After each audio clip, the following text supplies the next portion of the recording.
I hereby call to order this meeting of the Triton Regional School Committee on March 11th, 2026 at 7 p.m. I am Linda Lukowski, Chair of the School Committee. I want to welcome everybody here tonight. A reminder that this meeting is being audio and video recorded.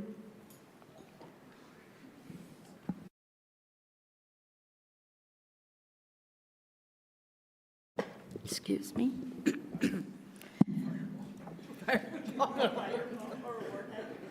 We are a community of learners known for unwavering commitment to meeting the needs of all students. Through the adoption of best practices and our active partnership with families and the wider community who are united in supporting the development of engaged, successful, responsible, resilient learners, students will be well prepared to be ethical, empathetic, and contributing citizens. Can we please rise for the Pledge of Allegiance?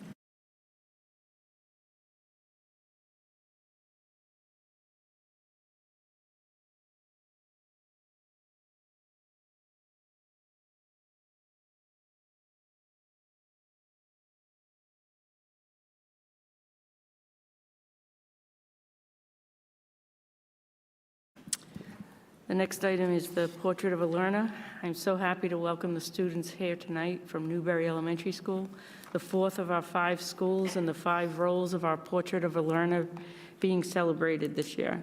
This month, we celebrate students who exemplified the January Portrait of a Learner role focus, which was problem solver. I'll invite Patty Herbert, the principal of Newberry Elementary School, to come up and tell us about their students.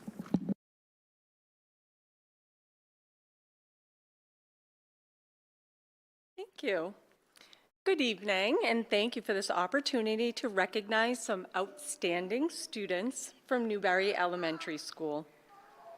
At NES, we work intentionally to help students grow not only academically, but also as thoughtful members of our school community. One way we do this is through our Portrait of a Learner, which highlights 5 important roles we want all students to develop: community member, communicator, collaborator, innovator, and problem solver. Each month, we focus on one of these roles throughout the school. Teachers incorporate the role into classroom lessons, discussions, and activities, and we highlight it in our daily announcements. These conversations help students understand what these qualities look like in real life, both in the classroom and beyond. In February, we focused on the role of problem solver. A problem solver is someone who demonstrates perseverance, thinks through challenges, tries different strategies, and asks for help when needed. Problem solvers understand that mistakes are part of learning and that challenges help us grow. At the end of the month, each classroom teacher selects one student who has demonstrated this role, and they are presented with a certificate. This month, we went a step further. In addition to the classroom recognitions, teachers within grade level spans, pre-K to K, 1 and 2, 3 and 4, and grades 5 and 6 came together to select one student from each span who consistently models what it means to be a problem solver across their school experience. Tonight, we are proud to recognize these students for their perseverance, positive mindset, and determination. So I would like to welcome to join me Wes, a pre-K student, James, grade 2, Caroline, grade 4, and Ollie in grade 5. Come on, you got it. I'm going to have Tracy Marino, our assistant principal, introduce Wes. Okay, our first one is Wes Teal in preschool in Mrs. Murray's class. So Wes is recognized with the Problem Solver Award for consistently demonstrating perseverance and positive problem-solving skills in the classroom. Wes works hard to think through challenges, try different strategies, and ask for help when he needs it. He is a kind classmate and a wonderful role model who shows that mistakes are opportunities to learn and grow. We are very proud of Wes and the thoughtful way he approaches learning each day.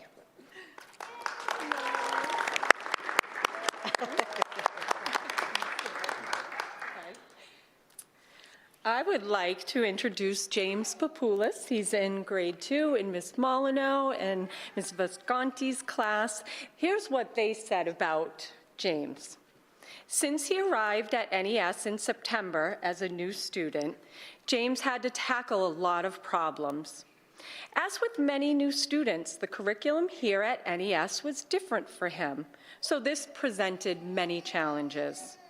Through hard work and perseverance, James has become an independent second grader who asks questions, asks for help, is willing to try new things, and works well with his peers. When we think about the growth he has made in a short amount of time, his teachers are so impressed. James has a great attitude about learning and truly understands his role in the learning process. His smile says it all. We are very excited about the rest of second grade and beyond. 2M is lucky to have James in our classroom community. Congratulations, James.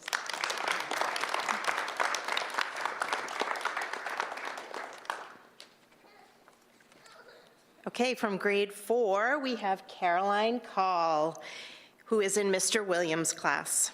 Caroline's peers and teachers agree that she is always open to discussion to multiple perspectives when solving problems in the classroom. When working alone, she routinely makes multiple attempts and independently engages in a variety of problem-solving approaches before seeking adult assistance. In collaborative group situations, she is considerate of others' ideas and feelings while striving to find reasonable and realistic solutions. One peer noted that she perseveres and never gives up. We are very proud of Caroline and the perseverance, kindness, and determination she demonstrates each day. She truly shows what it means to be a problem solver and a valued member of our school community. Nice job,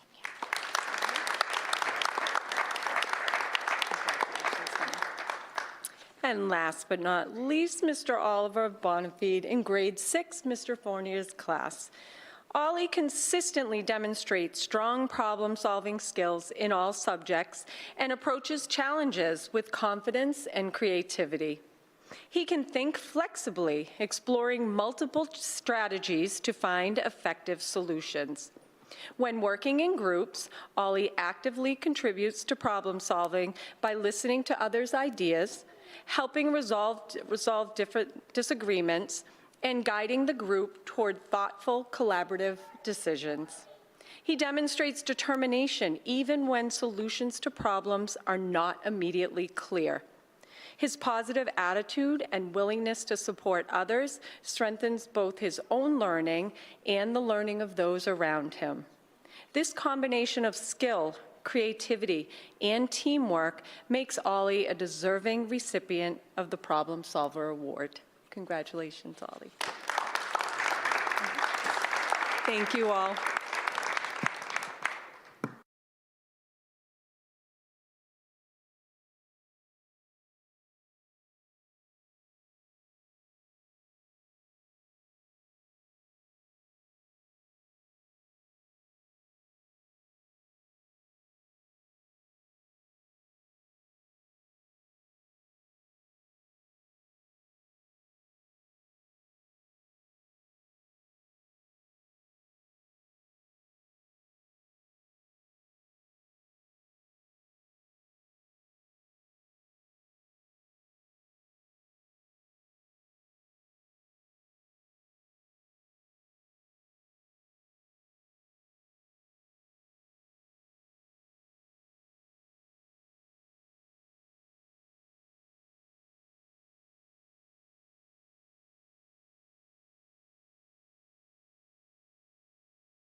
The next item is oral communications from the public. Members of the public may address the committee for up to 3 minutes, longer with the permission of the chairperson. The committee will not engage in a discussion on topics raised during public comment, but may choose to add the topic to a future agenda. This agenda segment will be limited to 15 minutes. Are there any members of the public who wish to address the committee? Can you just state your name?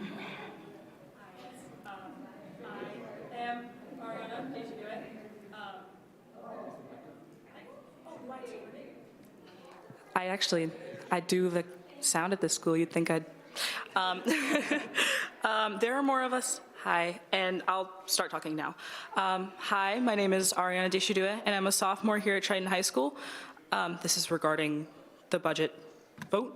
As someone who's been doing all sorts of visual and performing art-related things since elementary school, like I joined band in 3rd grade, I've been in choir and theater since freshman year, I'd like to write and speak to you all one more time on behalf of the arts program here at Triton. For me, being part of the arts is something I've always known I love to do, but I never realized how truly important this program was to me until I'd heard of a threat of a budget cut that had the potential to tear it down. To quote something sappy I heard recently that really resonated with me, you don't value the air around you as much as you should until you can't breathe. I'd like to make it known once again just how much theater, band, choir, and the other arts here at Triton are really a sanctuary and a place of beloved community for our students. For many, our VPAs aren't just a graduation requirement. They're not just a class you take once a year. They're not just a place to sing or dance or play or act. They're home. For parents, the arts is a place to watch your child shine and show passion, whether it be on stage or behind the scenes. For audience members, the arts are a place to be entertained and inspired. An opportunity for an education in the fine arts is something that every student should have the right to. For those reasons, I'd like to use this time to thank you for letting our voices be heard. Thank you for understanding the impact that a cut to our program would have. And to thank you for being able to make tough decisions and sacrifices in a time where our entire district is suffering in many aspects. I'd like to remind you that you are making a decision that will essentially determine the fate of our program and our education. And I'd like to thank you for showing compassion to the voice of your community. You've heard many students, teachers, and parents over the past couple meetings come up here and bravely share their experiences and opinions on how a cut to our program would impact us, both individually and as a group. The fact that we as students and adults of our district are able to communicate and understand one another in this way is a prime example of how the community and student-centered initiative here at Triton is so important, and it shows the spirit of what a school committee is meant to lead like. And this is what makes our district a community I'm so proud to be a part of. On behalf of our visual and performing arts program, once again, thank you. Thank you. Very well said. Is there anybody else in the public who would like to address the committee? Seeing none. The consent agenda contains 4 donations tonight. Thank you to Susan Taylor for a donation of $1,500 to help defray the costs of the 8th grade trip, and the Institution for Savings for a $1,000 donation for boys basketball warm-ups. Thank you also to Kate Prendergast for donating $222 from the Flamenco fundraiser to defray costs from the high school trip to Spain, and to the Bee Cause for $500 for the high school beekeeping program. There are 3 overnight out-of-state field trip permission requests on this month's agenda. One is planning permission for Pine Grove, 6th grade, to attend ecology camp October 19th through the 23rd, 2026. One is for Salisbury Elementary, 5th grade, to go to the McAuliffe Shepherd Discovery Center on May 15th, 2026. And the final one is for final permission for the high school conversational Spanish class to go to Spain over April break. Can I have a motion to approve the consent agenda as presented? Make the motion. I'll second. Any discussion? Can I just add one clarifying thing? So for that trip, the international trip to Spain, just to let you know, sorry, that's very loud, that we're doing a little extra work given the international climate, that this is not with an agency. This is with staff members, a small group, 11 or 12 students. that are going. So it is not insured. It is not through an agency, so we're working through our insurance company just to make sure that we have protection, right? And to make sure if something were, not that anything would happen in Spain, but if the travel were to get interrupted, that we would be able to make sure they can return home. So just to put that out there, that is something we're monitoring. At this point, we have not heard anything that makes us believe the trip should not occur, but it is certainly something we're watching very closely. All those in favor? New business, would any members of the committee like to raise new business to be discussed in a future meeting? The DCC meeting update. Last week, we met as the District Communications Committee, a group of school and town officials that talked about education-related matters once a month. Our 3 legislators, Senator Tarr and Representatives Kastner and Shand, attended the meeting and provided an update on the state budget process and the financial outlook. Afterward, the school and town representatives talked about the Triton budget and the financial situations of the 3 towns. I thank everyone who attended because I think all the information provided was helpful. Most of the committee was at the March 5th DCC meeting, so I would welcome any additional comments if you have them. Seeing none. The MSBA project update. I will hand the introduction for the MSBA project update over to Superintendent and the Chair of the Building Committee, Matt Landers. Matt's looking. I'm yielding to Brian. Thank you, Brian. So not a ton of new information other than, was that last month, I believe, at a regular business that PMA Associates came to as our OPM for the project. The opening for designers was due today at 2 p.m. We have 2 proposals only for designers. And so we are, Rich and I are meeting with PMA tomorrow morning, first thing, to just talk through that process. When there is less than 3 responses, we end up having to just do a little extra proof to the MSBA that we followed the process, that we went through the process accordingly. We advertised more than we're required to. The reality is, Brian's personal opinion, this is a project, the 2 projects that have failed most recently are regions involving more than 1 town. And so I would say that probably scared some responses away, as well as other firms that were expected to bid and submit proposals that did come to the walkthrough that we know were awarded at the design review panel recently with the MSBA, were awarded other towns or cities in projects and are looking at other projects. So, so more on that. Next month, we have a designer review subcommittee.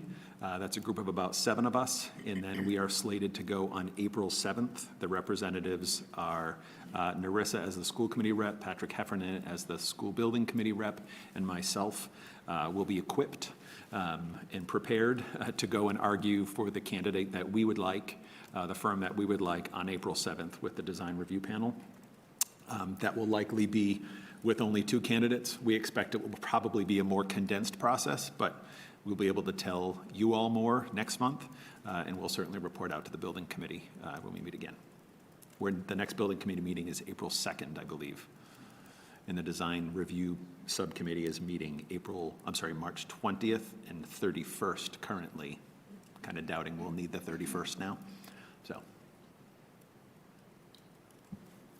The next item is the monthly report of the superintendent of schools. Well, I'll just keep talking. Very briefly, to confirm, lots of people interested. Hey, when's the last day of school? So right now, although winter feels like it's returning, right now, the last day of school is Thursday, June 18th. Friday, June 19th is Juneteenth. It is a holiday. If we have one more snow day, this is why I've held onto it so very dearly. If we have one more snow day, we bump out to Monday, the 22nd.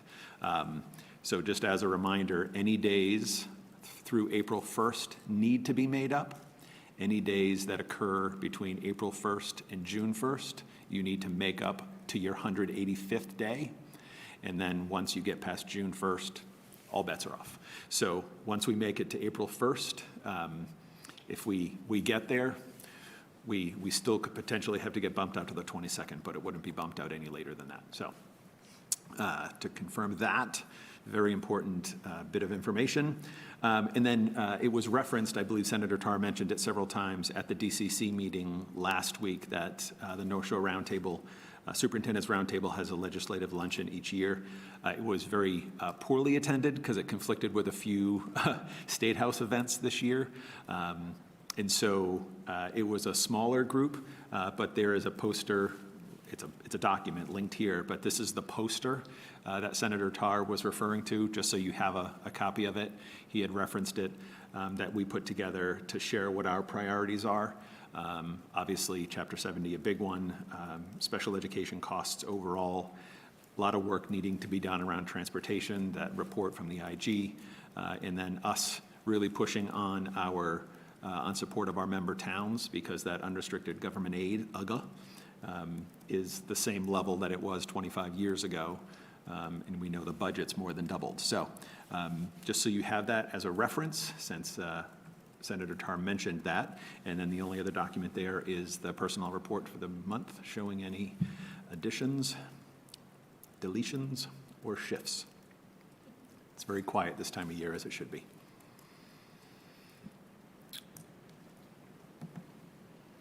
Can I have a motion to receive and file the monthly report of the superintendent of schools for March 2026?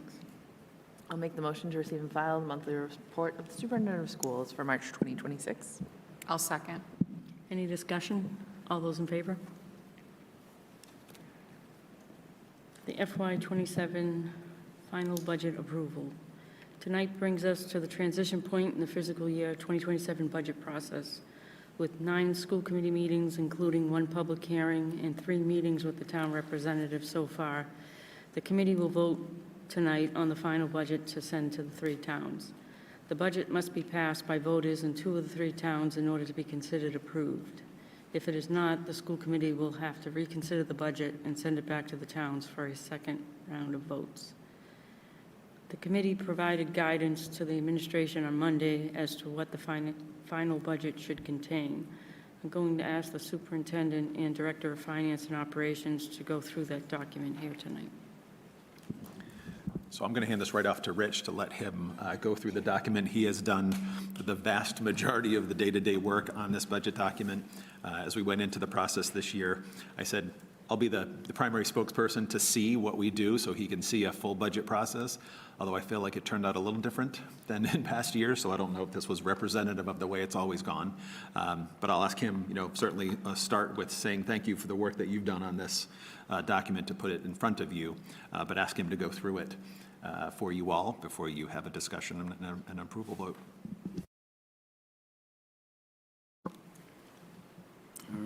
And thank you for the hand-holding over the course of the last year.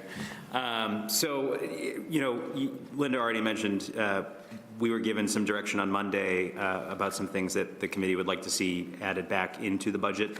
And that's really, that update is shown on pages 6 and 7, specifically page 7, where we were able to take some of those savings that we found with healthcare costs and able to add that VPA position back into the budget, as well as a portion of that EL position, going from cutting 1.1 to now only a reduction of 0.8.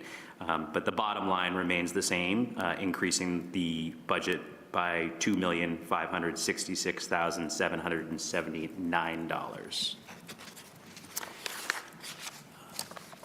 Aside from that, and adding the narrative to the first few pages and an updated staff roster to the back of the document, the actual calculation and town assessments remain completely the same, with a combined general operating expense capital debt expense of $57,222,568. With a total assessment to the 3 towns of $46,260,884. At this point, nothing new since Monday. We haven't heard any changes about additional Chapter 70 money or anything like that, but, hopefully over the course of the spring, that starts to solidify a little bit more, and moving into the summer, hopefully we have some good news. The only thing I want to give some props to Rich in call out on starts on page 34 is the personnel roster. That has fluctuated up and down in recent years. And I would say with the changing of the guard in the position to my right here, there's been different ways of counting. So I would say that the current count is incredibly accurate. And so now you see what I like what Rich did here is it listed, for example, if there were 7 teachers in the science department at the high school, it listed 7 science teachers. It now just says science teachers 7. Grade 3, 3 teachers. So a little more condensed, but also has an FY26 column and an FY27 column so that you can see the difference, the change. And just to point out, there's a note on the bottom of page 38. The net change on the changes document shows 25.8, 25.6, wow, 25.8. This shows 26.8. That is reflective of a grant position that we've talked about at Salisbury Elementary School. It's a one-time, it's a one-year grant. Could it miraculously reappear? Probably not. Could it? You never know with the Department of Ed, but that was put into the budget knowing it was 1 year. It didn't ever touch the general fund. So it's never been reflected on any of our discussions because it's non-budgetary. So just so that you know, that's the 1.0 difference is that one educator that was a one-time co-teacher over at Salisbury for the year. And just to be clear, that staff listing also has all of our employees who are food services and other grant-funded personnel as well. So that's another thing to think about.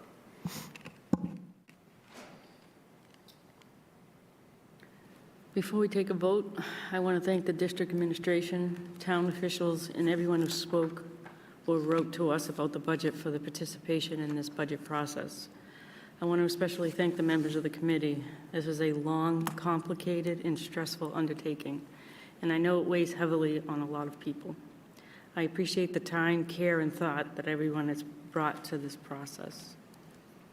I'll now open it up for questions and comments about anything about this agenda item prior to the vote.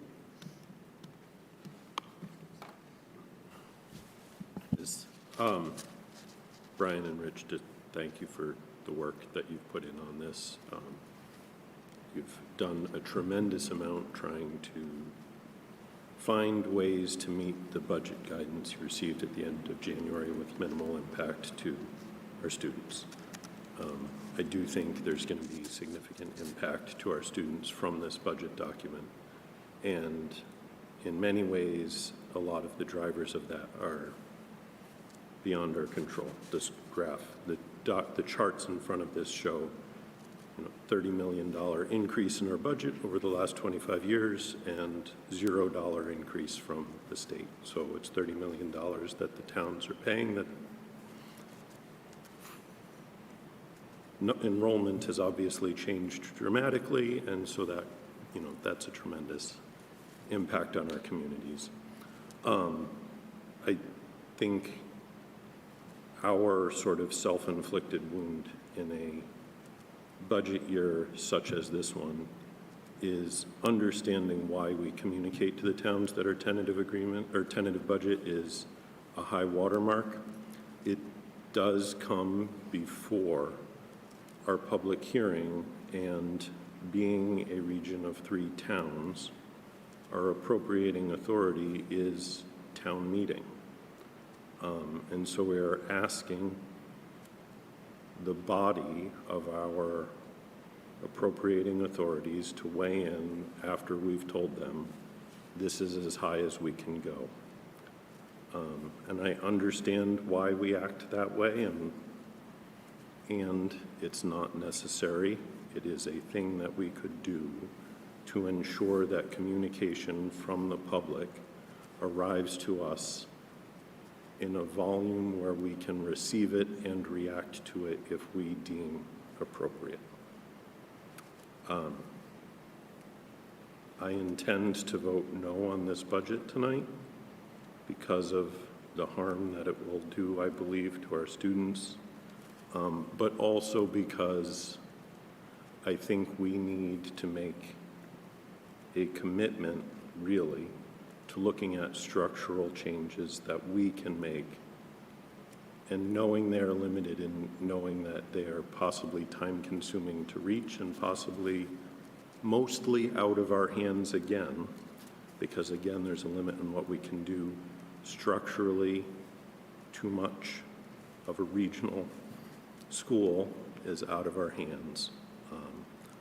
But I heard, and I hope that our select boards will take action on the regional agreement. That action hasn't been taken yet, but I'm hoping that they will at least engage that conversation again in other areas beyond the alternative assessments. And I hope that we will make the commitment to start looking at our costs in a more structural way and communicating out to the community earlier in our process.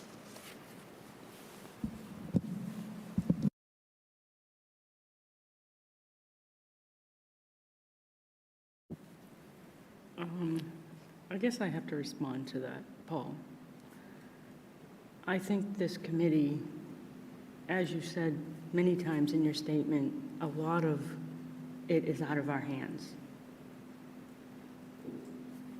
You sit on this committee doing the same thing that we do, investigating, talking to our towns. I think this committee has done what we could to the best of our ability for our district. I know that a lot of people want to see the budget higher, but I'm not sure our 3 towns would be able to afford it. Our job as school committee members is to make sure that we're educating the students of our district. Another part of our job is to make sure that our 3 towns are able to afford that. I would love to put a $4.2 million budget in there, but not all 3 of our towns can afford it. I know we heard from one town that desperately wanted us to raise the amount, but we have to take into consideration all 3 towns. And you have been part of those conversations all along. You heard our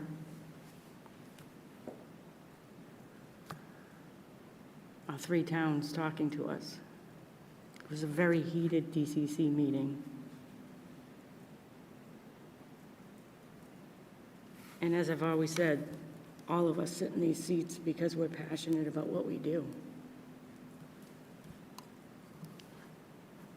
So I don't agree that we've even spoke about possibly next year changing and doing things sooner for the towns but it's not just the school committee that's part of that. Our 3 towns have to be part of it to engage and have discussions too. So it's all of us. I say it all the time, we're a village. We need each other. And I think this committee does the best that we can to make sure that we're doing what our job is as school committee members.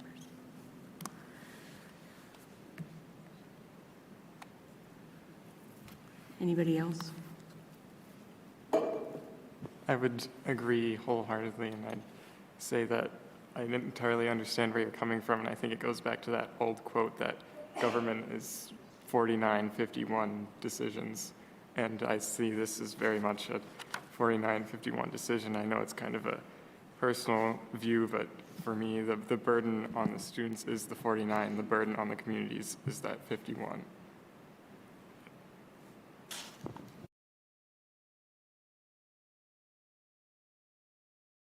I just want to expand a little bit on what Linda said as well. meaning that we need the community members to also be involved in the conversation. So you need to be speaking with your town reps as well as your school committee reps to make sure that your voices are being heard and that what you're interested in having happen takes place. The town officials and the school committee can't make a decision that is for the benefit of each of these groups if they're not speaking out and letting us know what they want.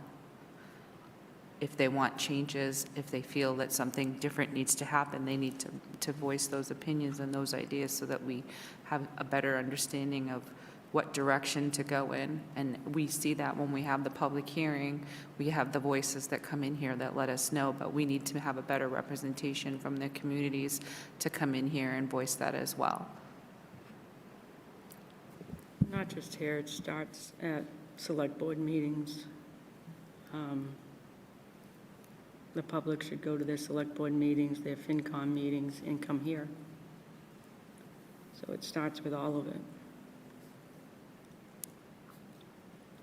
And our students, I think it's wonderful that our students come here to the school committee, go to your select boards and speak there as well. You know, have your voices be heard.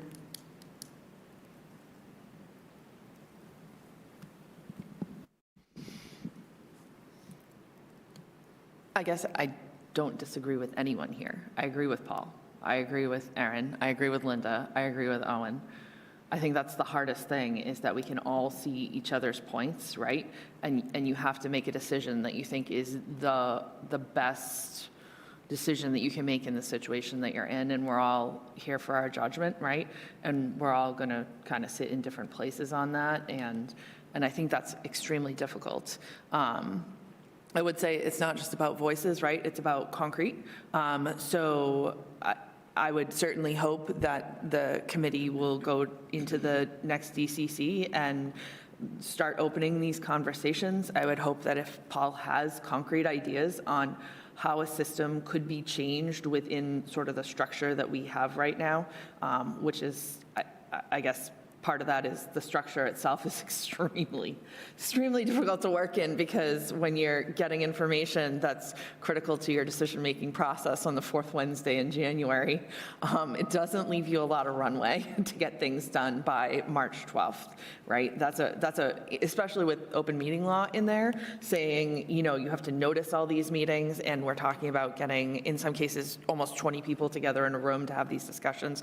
That is, it's just adds a level of complexity. But I think, you know, if people have ideas, whether they're sitting here on the board, whether they're listening at home, whether they're regardless, right? If it's a concrete idea that there's something we can change, that could potentially give us either greater flexibility down the road or some sort of, again, structural change, if that's the word it is, down the road, that could make things better, then by all means. I mean, I think as a committee, you know, the regional agreements between the three towns, but we're sitting in the middle, and just like the budget, we're sort of I see us as the brokers, right? We have to take in all this stuff and sort of try to make the best that we can out of it and try and move things forward.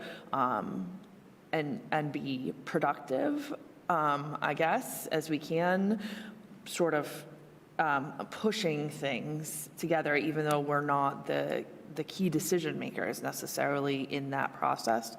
You know, so I think anything we can do along that side, whoever has those ideas, let's do it. And, you know, if it goes back to where we started in 2015, and it's literally sitting down and going line by line through the regional agreement and seeing what needs to be changed, then, you know, I mean, as long as, I'm not a fan of wasted effort. So if we have 2 or 3 of the town boards sitting there saying there's no way, then I guess that pretty much ties our hands. But if we have people sitting there saying, yeah, let's have a go at this, and we just need somebody to put in the sweat equity, let's put in the sweat equity, you know. I'm going to support this budget. I had my disagreements with it, as we talked about on Monday night. There's things in it I don't like, and there's things in it that I do like. And, you know, I think that at this point, it's the budget that we can come up with that does the least damage possible with the highest chance of passing it 2 out of 3 in 2 out of 3 towns, which is where we need to be, because we've been at that position where we've had a budget fail before and we've had to come back and revise it and go back to town meetings. And that is a really, really difficult place for the entire community to go, because you're essentially heading towards the end of the school year in absolute uncertainty of what the next year looks like. And it's difficult.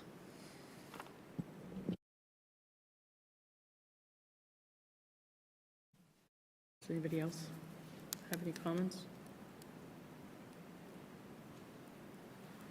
Like all of us around a table, you're going to have people that agree and disagree. But we're all here because we have a passion, we're passionate about the students of our district. So, I'll have a motion for the final FY27 budget. I'll make a motion to approve the fiscal year 2027 final budget of $57,222,568, including both operating and capital debt costs, with a total operating expenditure of $56,957,374 and capital expenditure of $265,194, resulting in combined assessments to the communities of $46,260,884 to be apportioned per the regional agreement, and with the remaining balance of $10,961,684 being funded by other state and local revenues.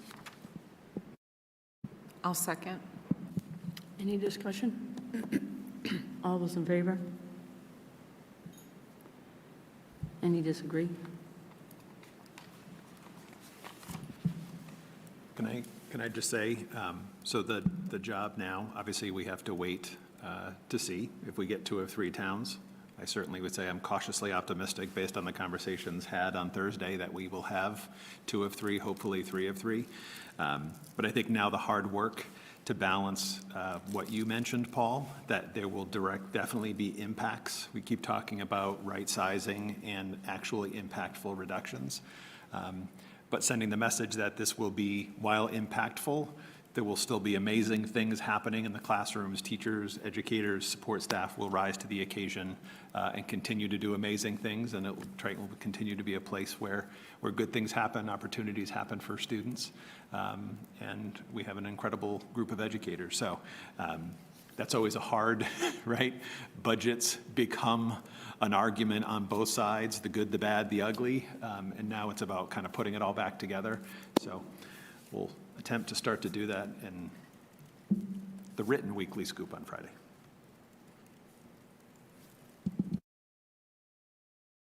The next item is the Whittier Regional School Committee. As discussed earlier this year, Whittier's Tech School Committee members are appointed by the local school committees per the regional agreement.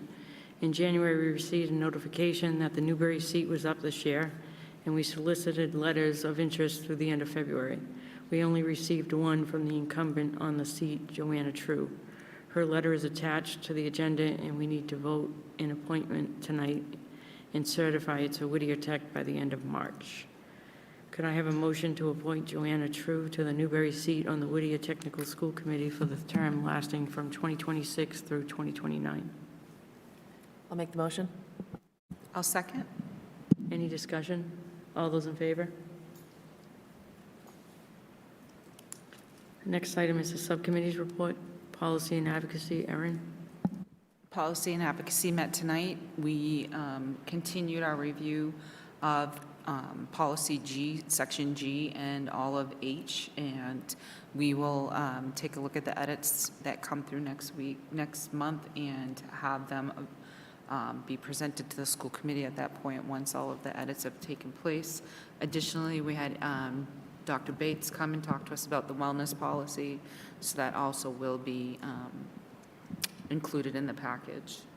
Our next meeting is in April. I don't remember the date.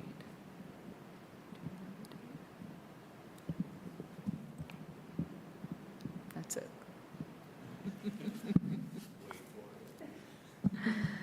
Next item is personnel and negotiations. Matt Landers. We met last Thursday, and we are meeting on Thursday, April 2nd, with the union. And Finance Subcommittee, Owen. We met on February 26th and got an update from Kevin Mahoney, the treasurer, and we meet again on the 26th of this month at 3:30. Can we just acknowledge that Owen's the chair of the Finance Committee? Cool. I think it's wonderful. I personally thank Owen for his service.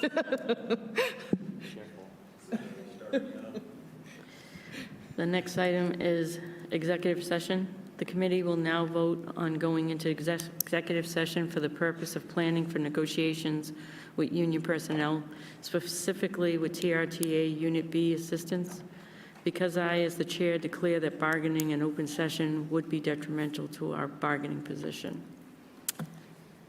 I'm going to make a motion to go into executive session for the purpose of planning for negotiations with union personnel, as the chair has determined bargaining in open session is detrimental to the bargaining position, specifically with TRT Unit B assistants, to return to open session.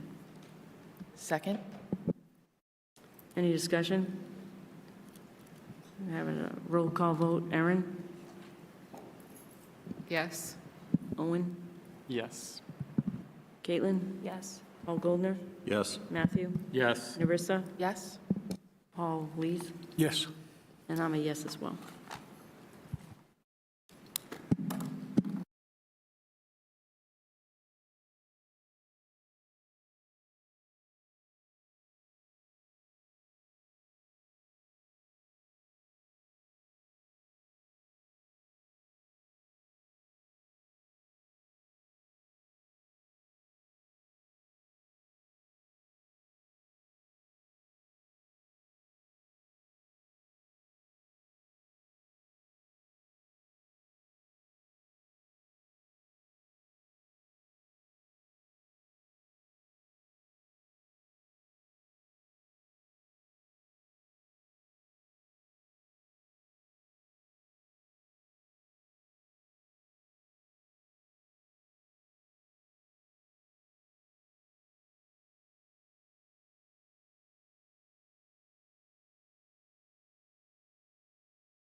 The school committee, through the Personnel and Negotiation Subcommittee and municipal representatives Christine Nealand, have negotiated a contract with TRTA Unit B, the district's instructional assistants. The full contract will be filed shortly, but a high-level overview would include a collapsing of columns A through C, establishing family leave and a cost of living increases of 5.5% in year 1 and 3.5% in years 2 and 3. Can I have a motion? Just to correct you, it's 5 in year 1. That's what I said, Oh, I thought you 5%. said 0.5. Nope, Okay. 5% in year 1 and 3.5% in years 2 and 3. Can I have a motion?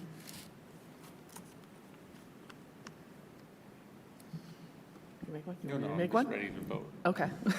Get I'll on. make a motion to approve the contract as negotiated with Triton Regional Teachers Association Unit B Instructional Assistants, effective for a term from July 1st, 2026 through June 30th, 2029. I'll second. Any discussion? All those in favor? Thank you. Thank you. Have a nice evening. Make a motion to adjourn? I'll second. Any discussion? All those in favor? Have a nice evening.